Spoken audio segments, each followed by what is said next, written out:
Hi guys! Chilly morning sa inyong lahat. Yan mula dito sa Calgary. October pa lang, minus 1 na kami. Yan, good morning, 7:30 AM ngayon. And papasok na naman tayo sa ating work. Ito ang kondisyon ng aming daan ngayon. So hopefully wala namang traffic. Sana pasikat na rin yung araw. I think later pa or in 15 minutes pa sisikat ang araw, no? Paunti ng paunti ang daytime dito. So anyway, in this video nga pala, sasagutin ko na ang matagal na tanong kung pumasa daw ba ako sa road test. So if you're interested in knowing my answer, please keep on watching.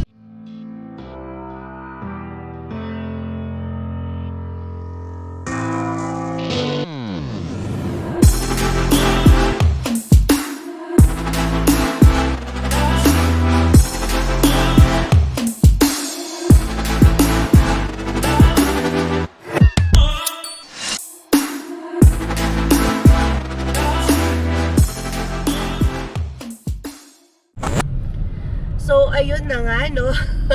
Parang mga more than 1 month na ako nakapag sabi sa inyo sa previous vlogs ko na mag-road test ako. So, nalimutan ko na rin mag-update kasi after ko mag-road test ay birthday na nun or birthday celebration na nun ni Zion. So, yun na yung inasikaso ko. But, sa mga nakakasama ko or nakakasalubong ko, nakapag-update na ako sa kanila. And since tuloy-tuloy ang mga tanong sa comment section, ayan, nangangamusta nga kung kamusta ang road test ko, ayan, sasagutin na natin.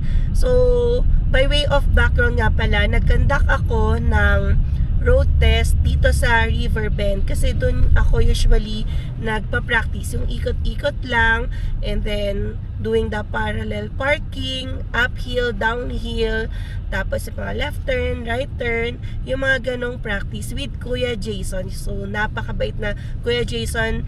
Madalas na 5 AM kami nun kasi sumisikat yung araw noon na 6 AM eh. So nagti-teams pa kami for briefing ba, syempre para bago ka sumabak sa daan ay may knowledge ka rin about the basic concepts. And yun nga, apply ako ng road test sa Riverbend. About $170 pala yun na. And nakapag-apply lang ako ng road test after 1 year of passing the learner's test. So kailangan ko mag-wait pala ng 1 year dahil ako ay walang driver's license sa Pinas. So, student lang kasi ako doon eh. Tapos napapaso, tapos hindi ko na naman may a-apply as driver's license. Yun, kaya yun yung nangyayari. Laging renew lang ako ng renew ng student. Dahil sa province talaga ako nagda-drive sa Occidental Mindoro. And then pagdating na Manila, natakot na ako mag-drive. Ayan. So, wala nang practice. Kaya brush up na lang din dahil kailangan ko remember paano ko mag-drive noon. Pero yun nga eh, dati ang nakasanayan ko pa manual driving. Dahil yun, tinuruan pa ako ng dati ko noon mag-drive ng owner type Jeep tsaka Wrangler. So different na ngayon kasi diba mga automatic na. And yes, bago ko pa patagalin, ayan na nga sasabihin ko na. So guys, I failed my first road test. Ayan, yun naman na feel ko gets nyo na yun kasi kaya hindi ako nakapag-update about it. Yes, I failed. Medyo nalungkot din ako noon kaya hindi ako makapag-update. Ayoko rin naman na sad ako na mag-vlog about it. Inantay ko rin muna maging okay ako or titingnan ko ba magti-take ba ako ulit ng road test or wag muna or whatever. So, yun nga, when I failed it, ayan, syempre, mas na-realize din naman natin talaga na kailangan pa natin mag-practice and kailangan pa natin matutunan yung mga driving conditions dito sa Calgary. Ayan, so during road test pala, ang unang itatanong, di ba baby, yung kung alam mo yung mga bagay-bagay or setup dito sa sasakyan mo. Kasi ang tatanungin ng examiner, ayan, yung sa front light, 'di ba? Tapos yung sa back, and then do your horn. And testing kung paano ka ba magbusina. And then yung hazard or emergency light. And then yung park, ayan, brake, park brake. And then wala namang tinesting. Do you know how to turn on the aircon or whatever? Wala na. Yun lang yung basics. So ako nga pinaaral ko paano ba mag-up ng heater, ganyan, pati yung sa seats dito sa heater, inaral ko pa. Pero yun lang naman yung basic na tinanong. Pati nga pala wiper, yan, tinanong sa akin, tsaka yun sa water sa windshield. So yun lang naman. So okay tayo doon. And then ito na nga, nag-drive tayo sa palibot ng riverbed, pero nag-highway din kami, ha. So bakit ba ako nag-fail? Unang-una, ayan, parang major offense siguro talaga to, yung kapag mag-drive ka ng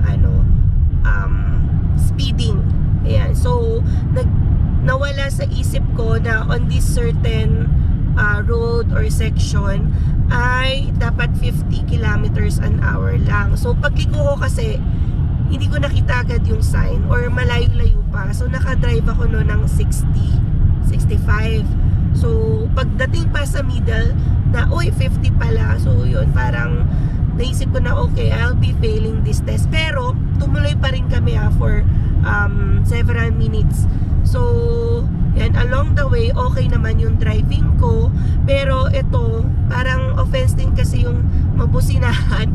Nabusinahan ako nung likod ko in a sense na inantay ko kasi mag-cross yung pedestrian. Kasi yun yung nasa isip ko, kailangan ko naman talaga antayin mag-cross yung pedestrian before I turn left. So magto-turn left kasi ako noon, and then merong one guy na yan, nilipat from one side to another. Tapos inantay ko na lumapat talaga yung paa niya sa sa island bago ako mag-go. So parang feel ko, inisip nung nasa likod na dapat nagmo-move na ako kahit hindi pa nakakasampa yung pedestrian, which is I don't think bakit ganon, pero feel ko nga dapat somehow nagmo-move ako ng konti para naman hindi ako sobrang tagal nag-aantay. So ganon kasi kapag nabubusinahan ka sa likod, I think it makes you like a hazard sa road. So i-adjust ko yung aking paniniwala or belief na dapat from point to point, diba? Dapat nakasampa yung pedestrian. So dapat din careful siguro yung pag move ng konti. Hindi mo naman sasagasaan yung pedestrian, pero dapat nag-move somehow para hindi ka mabusinahan sa likod. So yun yung naging aking like offense or violation. Kaya yan, fail tayo sa aking unang road test. And then ayan nga, natatanong na tayo ng mga nasa palibot natin dito sa Calgary. Pati na rin nung nagpunta kami sa Edmonton, ha, kung kamusta yung road test ko, and which is sinabi ko nga na yun nga, failed. Pero sabi nila, yan, wag pang hinaan ng loob. Usually ganun talaga, sila din daw naka-fail daw sa unang driving test. Pero may na-meet kami sa Edmonton. Ayan, kasama ko si Alvin noon. Yes, yung mag-asawa. So sabi niya, guys, naka 5 takes siya ng road test. Parang sabi ko, parang nakakaano na yun sa emotional acuity mo. Parang iisipin mo baka hindi ka pa talaga meant for driving, pero siya talaga minemorize niya na daw yung daan, pati yung lilikuan para daw pumasa na siya kasi nga kailangan niya mag-drive. Meron din dito nung sa event natin, di ba, yung si nanay, nakawalo daw siya. Oo, grabe no. Times nyo naman sa ilang beses, pero before, mura pa nun. Siguro nasa $95 si Alwin dati, kasi ngayon 170 na, dahil parang diretso advanced ka na, class 5. So hindi ka na beginners. So ganun dito sa Calgary, nagkaroon ng change sa policy nila noong 2023. Yan, I guess. Oo, kaya na automatic advance si Alwin nun. So dati hindi pa kasama yung road test dito ng mga highway. So sa loob-loob ka lang. Pero ngayon kasama na, kaya yan, during my road test din, napadrive ako ng highway. So yun lang, sabi, try lang ulit, which is hindi ko pa alam kung kailan. So, ayoko na muna mag-update kasi baka kulitin ako ng sangkatauhan. Pero at least alam nyo na yung update ko nga ay I failed my first road test dito sa Calgary. Sabi ko rin naman sa kanya guys, yun nga, normal lang naman yun na wala nang iba naman, ganun din naman yung na-experience sa kanya, hindi lang isa, dalawa, diba? Normal lang yan na mga na bumagsak. Kasi ako guys marunong na ako mag-drive sa Pilipinas, pero Ilang pagdating years dito, na? 2 dekada na. 20 Pero pagdating years. dito guys, nanibago talaga ako. Kasi lahat susundin mo dito Yung sa speed pa lang talaga. Yan, Oo. kaya tamo nga kailang beses na akong kasi minsan talaga hindi ako napapatingin sa speed talaga. Saka yung mga yan nga, yung may tumatawid. Tapos yung dito kahit red light, pwede kang, halimbawa lang pwede kang kumanan na basta libre. Basta wala nakalagay na sign na bawal ka kumanan. Pwede yung ganun dito. So baka Oo, maraming yung mga maraming ibang dito. Marami talaga, pero maganda talaga more on practice kasi ayan at ayan pa rin naman yung daan. Kailangan mo lang din maging familiar. So ako, kailangan ko maging familiar kasi nga, for example, kaya nga ako nag-speeding siguro sa 65 dahil hindi ako familiar na pang 50 pala itong road na ito. So yun, kailangan next time alam ko na bago pala ako lumiko, ganito na yung speed. So yun, follow lang lagi dito ng speed, otherwise yun nga, mag-fail tayo sa road test, or yun nga, kahit naman meron ka ng lisensya, mape-penalty ka for speeding. Hindi, siguro, kwento mo na rin bakit ka siguro Na-stress. oo, na-stress bago ka mag-drive. Ayan, na rin kasi wala na rin kami, ako sa kondisyon nun, kasi parang feel ko na bad trip yung examiner sa tagal ko. So guys, yun nga, ako nagre-remind to prepare your documents. Prepared na sa akin lahat. Yun lang, may issue kasi hindi ko alam paano din nangyari, siguro with the change of our car and the change of one insurer to another insurer, diba dati kasi TD insurance kami, tas lumipat kami sa cooperators, ayun doon na nagka-problema because of the name. Naka-register yung car sa name ko, pero yung insurance ang nailagay lang si Alvin. So dapat dalawa kami, or dapat sa registration pa lang dalawa na kami, which is ayan na nga, hindi nagtugma. So dapat kasi magtugma yung gagamitin mong car, dapat insured whether sa akin o kay Alvin. Yan, hindi nga match. Parang feel ko nung lumipat kami sa operators, hindi na ilagay yung name ko sa insurance, which is I failed to check. Ako lang ako confident na nag-exist yun kasi nga nirenew lang naman namin sa ibang insurer yung aming car. So nag-exist na yun, nagbabayad kami. Siguro kinuha niya lang yung name ni Alvin, yung nag-submit ako ng details dahil siya yung existing driver. Nung tinanong kasi ako nun, sabi ko I don't drive yet. So kaya siguro na i-omit ako sa name sa insurer. So yun nga, nailagay pa naman ako or naihabol during that time, kaya nakapag-exam pa rin ako, pero na-hassle na ako kasi parang yung time limit, diba? Tumawag ako, alam nyo naman pag tumatawag sa insurer, super tagal. Ayan, ang long wait. Akala ko nga hindi na matutuloy ang aking road test. Pag hindi yun natuloy, na yun, forfeited na yung $170 ko kasi fault ko yun with not preparing the necessary documents. So yun, ngayon naman naayos na namin, all fixed na, both of our names nasa registration and sa insurer. So yun dapat yung i-check nyo din next time.